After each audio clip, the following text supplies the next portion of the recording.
ನಮಸ್ತೆ. ಸರೋಜ ಶ್ರೀ ಶಿವಶಕ್ತಿ ಯೋಗ ಕೇಂದ್ರ ತಿಗುಪ್ಪೆ ಬೆಂಗಳೂರು.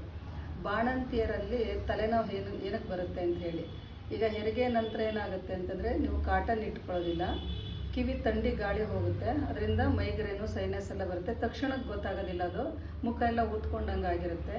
ಸ್ವಲ್ಪ ದಿವಸ ಆಗ್ತಾ ಆಗ್ತಾ ನಿಮಗೆ ಜಾಸ್ತಿ ಆಗುತ್ತೆ, ಅದ್ರದ್ದು ಎಫೆಕ್ಟ್ ಗೊತ್ತಾಗ್ತಾ ಹೋಗುತ್ತೆ. ಅದು ನಿಮಗೆ ಇದರಿಂದ ಆಯಿತು ಆ ಥರ ಅಂತ ಗೊತ್ತಾಗೋದಿಲ್ಲ. ಈಗ ಹಾಸ್ಪಿಟ್ಲಿಂದ ಬರ್ತೀರಿ, ನಾನು ಕಣ್ಣಾರೆ ನೋಡಿರೋದನ್ನು ಹೇಳ್ತಿದ್ದೀನಿ.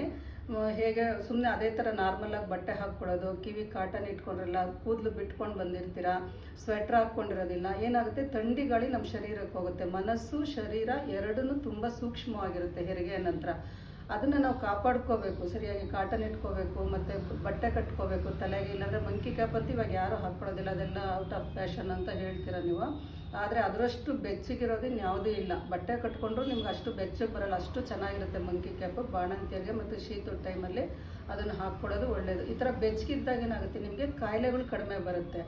ಈಗ ಸುಮ್ಮನೆ ಈ ಥರ ಹೊರಗಡೆ ಬಂದುಬಿಟ್ಟು ಸೀದಾ ಬಂದು ಇದನ್ನೆಲ್ಲ ಬಿಟ್ಕೊಂಡು ಬಂದಾಗ ಏನಾಗುತ್ತೆ, ಅದರದ್ದು ಎಫೆಕ್ಟ್ ಜಾಸ್ತಿ ಆಗ್ತಾ ಹೋಗುತ್ತೆ ಡೇ ಬೈ ಡೇ. ನಿಮಗೆ ಗೊತ್ತಾಗೋದಿಲ್ಲ, ಮೈ ಊತ ಬರೋದು, ಮುಖ ಊತ ಬರೋದು, ನರನಾಡಿಗಳೆಲ್ಲ ಊತ ಬರುತ್ತೆ.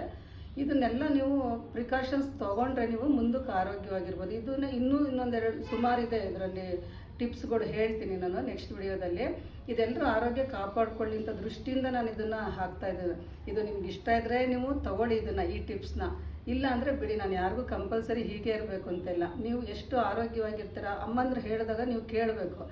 ನಮ್ಮ ಸ್ಟೂಡೆಂಟ್ಸ್ ಎಷ್ಟೋ ಜನ ಹೇಳ್ತಾರೆ, ಮೇಡಮ್ ನಾವು ಹೇಳಿದ್ರೆ ಕೇಳೋದಿಲ್ಲ, ಹಾಗೆ ಇರ್ತಾರೆ, ಸ್ವೆಟ್ರ್ ಹಾಕ್ಕೊಳ್ಳೋದಿಲ್ಲ, ಕಿವಿ ಕಾಟನ್ ಇಟ್ಕೊಳ್ಳೋದಿಲ್ಲ, ಆಮೇಲೆ ಜಾಸ್ತಿ ಮೊಬೈಲ್ ನೋಡೋದು, ಇದೆಲ್ಲ ಮಾಡ್ತಿರ್ತಾರೆ. ಅದರದ್ದು ಏನು ಎಫೆಕ್ಟ್ ಆಗುತ್ತೆ ಅಂತ ಹೇಳ್ತೀನಿ ಮುಂದಿನ ವಿಡಿಯೋದಲ್ಲಿ.